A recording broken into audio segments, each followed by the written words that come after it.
Le réveil en douce. Alors pourquoi, en partant de la question « Qui suis-je ?», en avançant sur ce chemin qui nous relie à la spiritualité, aux grandes traditions spirituelles de l'humanité, pourquoi est-ce que j'en arrive, au bout d'une grosse vingtaine d'épisodes, à venir vous entretenir des 3 principes ?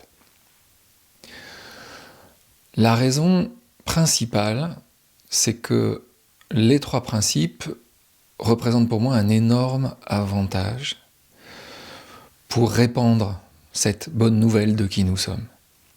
La grande force des 3 principes, c'est d'être une loi fondamentale de l'univers, comme la gravité, et d'être absolument irréductible à une école de pensée, à une idée, à un dogme, à un mythe qui permettrait de fonder une secte autour.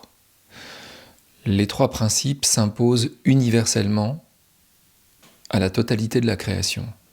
En tout cas, tel que nous en faisons l'expérience, nous, êtres humains, qui sommes, comme on dit, doués de pensée.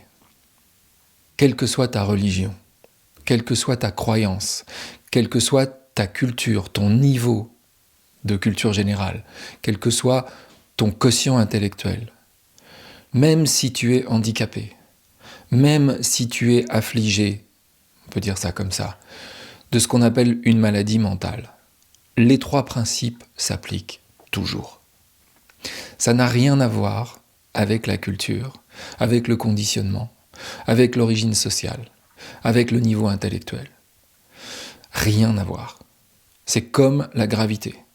Quel que soit ton statut social, quel que soit ton niveau de culture, la gravité s'applique à toi. Pour les 3 principes, c'est la même chose. Et c'est pour ça que je me mets sous l'étendard des 3 principes, parce que je trouve que c'est la manière la plus extraordinairement laïque de partager ce que j'appelle la bonne nouvelle de qui nous sommes. C'est-à-dire cette puissance de transformation de nos vies qu'est la découverte de la réalité de notre expérience. Et on peut se débarrasser du mot 3 principes. C'est comme un étendard, c'est comme une bannière, c'est comme un logo.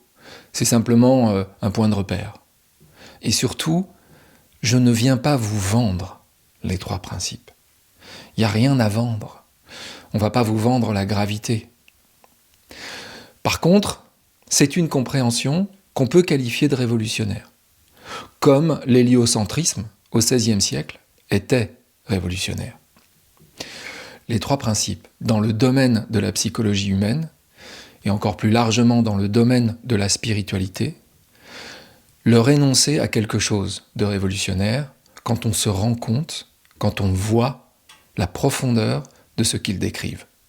Pourquoi est-ce que ce que Syd Banks a découvert est tellement important dans le domaine de la psychologie ? C'est quelque chose qui est en train de se déplier, tout doucement. Ça fait presque 50 ans que Syd Banks est arrivé avec cette compréhension de la nature de notre expérience. Et depuis 50 ans, petit à petit, les choses ont essaimé dans le domaine de la psychologie. Il y a plein de choses qu'on peut relier aux 3 principes. D'abord, il y a toutes les traditions spirituelles de l'humanité depuis l'origine des temps. Elles sont reliées aux 3 principes à l'endroit de ce qu'on appelle la non-dualité. J'en ai déjà parlé et j'y reviendrai. On développera beaucoup ces histoires de non-dualité dans le réveil en douce parce que c'est une manière de comprendre la nature de notre expérience qui est également très très éclairante et qui vient du fond des âges. Mais là où les 3 principes s'inscrivent dans l'histoire de la psychologie, c'est qu'ils révolutionnent la façon dont, par exemple, Freud a envisagé la psychologie. Disons que Freud, Jung, Lacan, c'est comme les balbutiements d'une science qui cherchait ces principes fondamentaux et qui, grâce à l'expérience d'illumination d'un soudeur écossais installé au Canada, grâce à ça, la psychologie a trouvé ses fondements, tout comme la physique a trouvé ses fondements quand les principes de la gravité ont pu être énoncés. C'est exactement ça, les 3 principes. Même encore aujourd'hui, ça peut paraître énorme. Et bien entendu, de la même manière que Giordano Bruno a fini sur un bûcher quand il a commencé à parler de l'héliocentrisme en se basant sur les travaux de Copernic, et qu'il a rencontré une résistance phénoménale de l'institution religieuse qui dominait de son temps, en l'occurrence le christianisme, les institutions chrétiennes, qui ont vu à quel point cette révélation risquait de saper leur pouvoir terrestre sur les âmes. C'est un peu la même chose, dans une moindre mesure, avec la psychologie moderne. Si tu as fait des études de psychologie approfondies et qu'on vient te dire « Écoute, on a trouvé les fondements de la psychologie moderne et ça prend complètement à rebours tout ce que tu as étudié jusqu'ici, tout ce temps que tu as passé avec tes clients. En fait, il y a un type, un soudeur écossais, qui est venu complètement démonter cette histoire et découvrir les principes fondamentaux de la psychologie humaine. » Je ne vais pas être étonné si tu pousses des hauts cris. C'est tout à fait logique, c'est tout à fait humain. Et puis le scepticisme, ça fait partie du jeu. C'est important de regarder les choses en disant « Attends, un soudeur écossais dont le niveau d'études n'avait pas dépassé la 3e est venu nous donner des leçons sur les fondements de la psychologie humaine ?» Comme disait Coluche, dans ce cas-là, moi je suis la Calas et mon copain c'est les Beatles. C'est-à-dire, de quoi tu me parles, quoi? Qu'est-ce que tu me racontes? C'est n'importe quoi. N'importe quoi. Tu me prends pour qui? Tu te fiches de moi quand tu me racontes cette histoire. Ça a été mon premier réflexe. Moi, j'ai pas fait d'études de psychologie. Moi, je suis simplement un réalisateur qui se posait des questions sur le sens de la vie. Mais aujourd'hui, je suis absolument certain que Sydney Banks a découvert les fondements de la psychologie humaine. Et que sa manière de poser les fondements de la psychologie humaine change complètement la vie de ceux qui comprennent, qui voient comment ça fonctionne. Et qu'il est inévitable que la psychologie soit considérablement influencée, révolutionnée par la manière dont Sydney Banks a décrit les fondements de la psychologie humaine. Alors on va les reprendre rapidement, on va essayer de voir qu'est-ce que ça change, cette découverte de Sydney Banks. Et cette fois, on va prendre le truc à l'envers, c'est-à-dire qu'au lieu de commencer par Universal Mind, ce que j'ai appelé en français, à la suite d'Isabelle Carati, le principe de vie, au lieu de suivre par le principe de conscience et de finir par le principe de pensée, on va commencer par voir quelle a été l'intuition la plus fondamentale de Sydney Banks.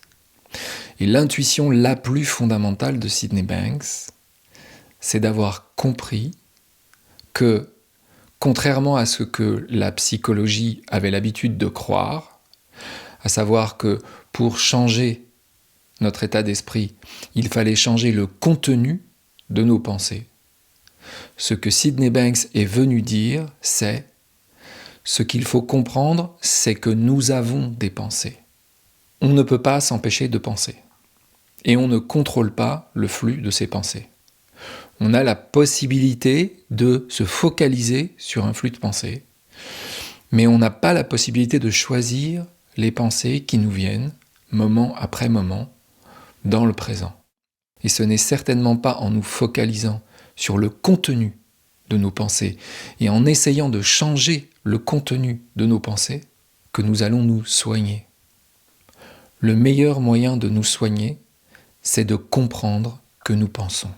Et qu'il est possible de changer de niveau de conscience et de ne pas nous identifier au contenu de nos pensées, mais pour qu'un changement aussi réel et durable que celui qui se produit quand tu as trouvé ton équilibre sur un vélo, je vous ramène au 2e épisode de mon podcast, pour qu'un changement aussi durable puisse avoir lieu, l'essentiel, c'est de prendre conscience que nous sommes les spectateurs de nos pensées, les témoins de nos pensées, mais que nous ne sommes pas nos pensées.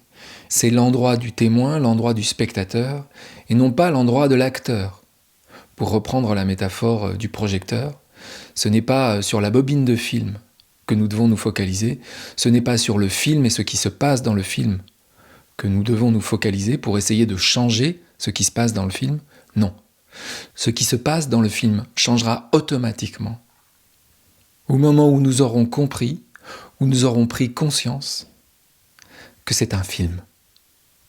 La semaine prochaine, on va continuer avec le principe de conscience, puis avec le principe de vie, Universal Mind. Cette semaine, comme chaque 2e et 4e jeudi de chaque mois à 18h, la communauté francophone des 3 principes organise un webinaire à accès libre et entièrement gratuit. Donc cette semaine, le thème, ce sera le principe de pensée, justement, animé par Hervé Caron et Jasmine Desbiens.